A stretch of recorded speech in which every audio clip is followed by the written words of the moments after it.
Bom dia, pessoal da Opção Play. Hoje nós vamos conversar com o advogado eleitoral, Dr. Bruno Pena. Bom dia. Bom dia, Ângela, e bom dia aí a audiência qualificada do Jornal Opção. Hoje nós vamos conversar um pouquinho sobre as regras eleitorais. O que pode nessa eleição e o que não pode. O Dr. Bruno vai explicar para a gente o que é permitido e o que não é. Então, assim, essa é uma dúvida recorrente em toda eleição, que embora a partir de 97 o Congresso Nacional tenha aprovado a Lei Geral das Eleições, que é a Lei 9.504 de 97, de lá para cá a gente teve mais alteração a essa lei do que eleição propriamente dita. De lá para cá a gente teve aí, essa vai ser a 11ª eleição a partir de então, e já tivemos também 11 alterações a essa lei. Então acaba que toda eleição a gente tem regra nova com relação às eleições. E isso acaba criando uma série de incertezas, de insegurança para as eleições. É uma grande preocupação de todo candidato, é o que pode e o que não pode, em tese, né, com relação à propaganda eleitoral. E eu até costumo dizer para os meus clientes que é muito difícil para o advogado dizer o que pode e o que não pode, porque na justiça eleitoral, especialmente, o entendimento varia muito e varia muito rápido, tendo em vista que não existe carreira na justiça eleitoral, né? Os agentes, com exceção da advocacia, que atuam na justiça eleitoral, cumprem ali um biênio de 2 anos e depois deixam a justiça eleitoral. Até pouco tempo atrás, sobre a pré-campanha, existia um debate muito grande se poderia ter gasto na pré-campanha, se não poderia. A Procuradoria Regional Eleitoral mesmo defendia que não podia ter gasto de pré-campanha. Chegaram até a representar alguns pré-candidatos ao governo do estado, às vezes que tinha feito adesivo, coisa do tipo. E no dia 26 de junho, pouco menos de um mês atrás, o TSE acabou decidindo que os gastos de pré-campanha estariam qualificados como indiferentes eleitorais. São assuntos que não caberia à Justiça Eleitoral se miscuir a respeito disso. Caber na Justiça Eleitoral apurar tão somente os abusos, seja de poder econômico, de poder político ou de poder ou dos meios de abuso dos meios de comunicação. Então, assim, esses entendimentos variam muito. Então, geralmente cumpre ao advogado dizer quais são as possíveis consequências de um ato, de uma conduta, e geralmente é a coordenação da campanha que avalia os riscos para poder tomar uma decisão. E mesmo com a reforma política, teve algumas mudanças, né? Como que fica com essa reforma política? O que mudou com essa reforma agora? Por exemplo, o fundo eleitoral, da ação de campanha, como que ficou? Hoje tem também a vaquinha, né, que é possível estar fazendo, Isso. Que eu acredito que não pegou, né? Parece que não pegou, né? O pessoal parece que não tem feito a divulgação dessa vaquinha nas redes sociais, e já é permitido, né? Na verdade, a vaquinha online ela já está liberada desde o dia 15 de maio, né? Isso. Mas, de fato, assim, eu não tenho... Tem alguns candidatos, Brasil afora, que eu já tenho acompanhado pelas redes sociais, que já até cumpriu meta de arrecadação na vaquinha online. Então, assim... Essa meta é quanto? O próprio candidato que estabelece, por exemplo, assim, tem candidato que lançou a primeira meta, assim, R$100 mil. Aí já cumpriu R$100 mil, aí ele lança a segunda meta de arrecadação, mais 100 mil, certo. E assim vai indo. Eu acho que a vaquinha online... Tem um limite de gastos? É o limite de doação? De doação. Isso. Aplica-se os limites de doação e o limite máximo de gasto de cada candidatura, né? De 2,5 milhões para deputado federal e de 1 milhão para deputado estadual. E os limites de doação é até 10% do que a pessoa declarou no imposto de renda no ano anterior. E lembrando que até R$ 1.064,90 qualquer eleitor pode doar, independente de ter declarado imposto de renda ou não. Então, assim, essa mini reforma eleitoral que aconteceu em 2017, eu acho que ela vem numa série de reformas, principalmente com relação ao financiamento de campanha. surgiu com a decisão do Supremo que proibiu a doação empresarial de campanhas por provocação inclusive do Conselho Federal da OAB. Houve na alteração de 2017 a criação do Fundo Especial de Financiamento de Campanha, o pessoal tem até apelidado de FEFEC, né, o fundo, que foi uma introdução de um fundo público de campanha para financiamento, que embora tenha tido muita crítica, falando, mas botando dinheiro público na campanha e tal, eu acho que é um avanço, que isso acaba trazendo mais transparência para as campanhas. Se a gente for olhar bem, acaba que ao final da análise sempre foi feita campanha com dinheiro público, só que antigamente desviado ilicitamente. Agora pelo menos a gente sabe quanto que são esses recursos feitos de forma transparente. E isso acaba possibilitando também os partidos políticos, às vezes que não tinha tanto acesso às empresas, poder lançar candidaturas e poder priorizar. Às vezes a gente pode pensar assim, o PMDB vai receber mais de 200 milhões de reais para o Fundo Especial de Financiamento de Campanha, enquanto tem partido que vai receber 20 milhões. É uma diferença muito grande. Né? É uma discrepância muito grande. Só que assim também, esse partido com 20 milhões, ele tem como, por exemplo, priorizar algumas candidaturas, algumas campanhas e tentar ir rompendo essas amarras. Mas isso não atrapalha? Isso não atrapalha, por exemplo, um candidato que não é tão conhecido, um candidato que não tem mandato, o partido dele não pode favorecer, de certa forma, alguns candidatos, deixando outros de lado? Como que é a avaliação do senhor nesse sentido?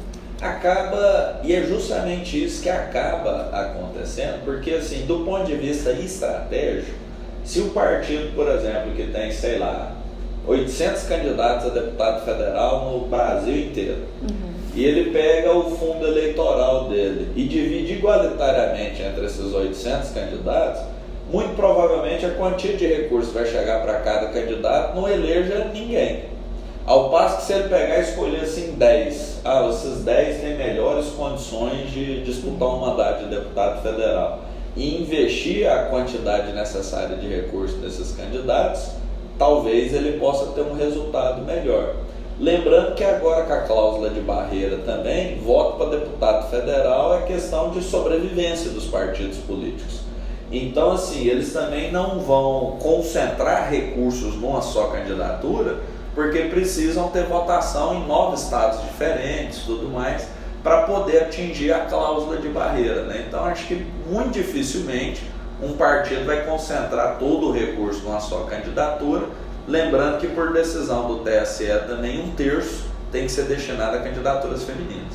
Certo. Nós temos hoje no Brasil 35 partidos, né? Eu acho que são 68 siglas que ainda estão lá aguardando, né, e em formação para serem julgadas. Como a senhora avalia essa questão desse número de partidos que às vezes não tem uma certa representação, né, e que acabam sendo alvo assim, de disputa de partidos, não em termos assim, de ter tempo de televisão ou de ter representatividade nos estados, mas eu vejo que alguns partidos eles não têm de fato um trabalho. Como que fica com essa cláusula de barreira?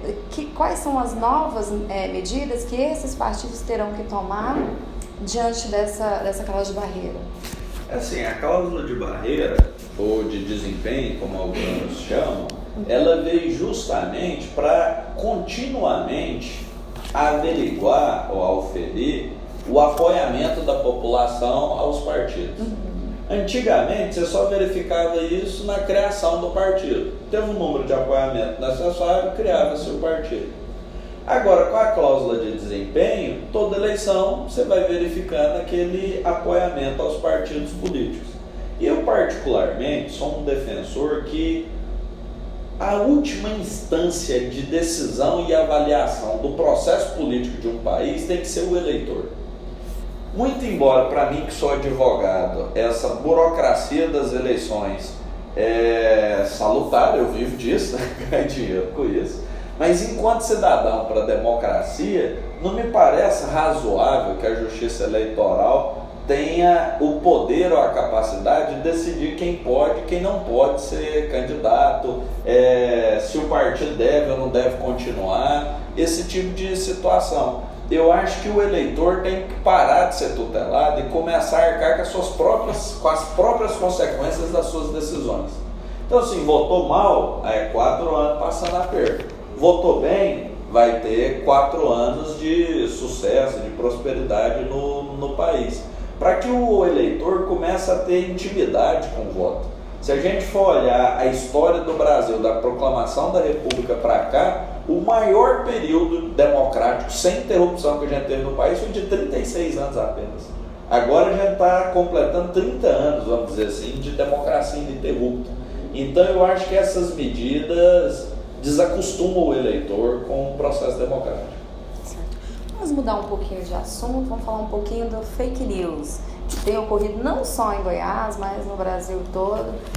Como o senhor dizia ali, né, agorinha, não é uma coisa de agora, né? É só a internet que veio para dar essa ampliação. Como o senhor fala a respeito desse fake news, de que forma que os candidatos, os eleitores podem estar aí combatendo essas notícias falsas nas redes sociais? Qual que é o caminho? Então, assim, é uma prática antiga. O pessoal já teve casos aí de distribuir bilhetinho de avião, entregar pelo correio CD com declaração de candidato, esse tipo de coisa. E agora, com o advento da internet, das redes sociais, a informação é transmitida quase que de modo instantâneo, né? Pelo WhatsApp, Facebook e outros. Então, assim, há uma preocupação com relação às eleições muito grande com relação às fake news, especialmente depois das denúncias que houveram nos Estados Unidos de manipulação de algoritmo, utilização de robôs nas eleições e também no Brexit na Europa com relação ao plebiscito lá para a retirada do Reino Unido da União Europeia. Só que eu digo o seguinte, a maneira mais eficiente de se combater o fake news não é através da justiça, da repressão, se combate a má informação com mais informação. Eu acho que é uma missão mais para os jornalistas do que para os advogados. Aí entra a assessoria de comunicação nesse caso, depois exatamente, a jurídica também. Exatamente. Eu acho que uma aliada à outra, porque assim, quando por exemplo, no Facebook, é mais fácil, a gente pode tomar medidas, retirar o conteúdo do Facebook e inclusive solicitar informações a respeito das pessoas que cadastraram o perfil para fazer a postagem. Como recentemente o ministro Sérgio Banhos no TSE deu uma decisão determinando a retirada de uma série de postagens de um perfil no Facebook que divulgavam matérias inverídicas e depreciação da presidenciável Marina Silva. Agora, quando é no WhatsApp, por exemplo? Nós vivemos essa semana, né, uma notícia falsa de que o governador do estado ele não seria candidato à reeleição. Mas aí o senhor falou que a equipe de comunicação entrou de forma efetiva para combater. Não sei se entrou com a parte jurídica, né, mas eu acho que o caminho é esse mesmo que o senhor colocou, né, combater a notícia antes que ela se amplie cada vez mais, né.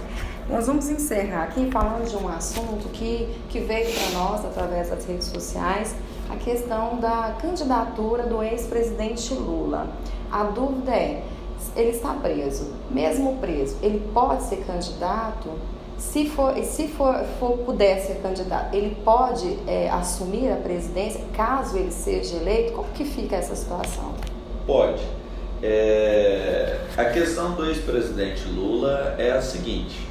Ele, como qualquer outro candidato, inclusive o advogado dele, que é um grande advogado eleitoral, que é o Dr. Pereira, inclusive do Paraná, levantou, nas eleições passadas, salvo melhor juízo, houveram no Brasil inteiro 185 prefeitos que disputaram as eleições subjúdice com registro indeferido, cumpriu todo o rito do registro de candidatura. E após as eleições, cerca de 70% desses prefeitos reverteram a decisão e hoje estão governando normalmente. Para citar um exemplo goiano, o prefeito senador Canedo, Divino Lemos. Então, o que é o direito do presidente Lula? De apresentar o seu registro de candidatura e ele seguir o rito normalmente.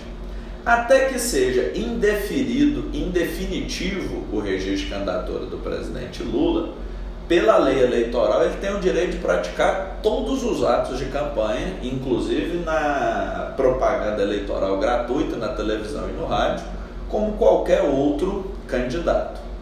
Com relação à eventual inelegibilidade dele, a própria lei do ficha limpa, do seu artigo 26C, prevê a possibilidade de, no momento da interposição do recurso dele contra a decisão lá do TRF4 que causa a inelegibilidade dele pedir liminarmente que seja afastada a inelegibilidade até que haja a análise do recurso. Então ele registra a candidatura normalmente, disputa as eleições normalmente, se ganhar as eleições toma posse normalmente, condicionado o exercício do mandato ao julgamento do recurso. Se o recurso for provido, segue normalmente. Se o recurso for desprovido, ele sai do cargo, tem que ser realizada novas eleições. Então existe aí uma infinitude de possibilidades para ele registrar a candidatura e inclusive disputar as eleições. Não há espaço para que algumas pessoas tenham defendido que assim, não, é evidente que ele está inelegível, não tem o que se discutir mais, ele não pode nem apresentar o registro de candidatura. Isso é uma situação que não existe. O que estão tentando evitar é o seguinte, que ele toque a campanha dele até dia 20 de setembro, que é a data limite para substituição de candidato, e se acabe gerando uma comoção popular muito grande, e na substituição do candidato dia 20 de setembro acabe com essa onda e elegendo um candidato do PT. Agora, pela legislação, se o TSE tomar essa atitude de indeferir, de não deixar ele nem apresentar o registro de candidatura, já indeferir de antemão, o TSE vai estar rompendo com a jurisprudência da Corte aí de mais de 20 anos. Ok. Então está respondido aí a todos que nos acompanham aqui no Opção Play. Nossa entrevista fica por aqui. Muito obrigado pela sua presença aqui, esclarecendo todas as dúvidas e até mais. Um abraço.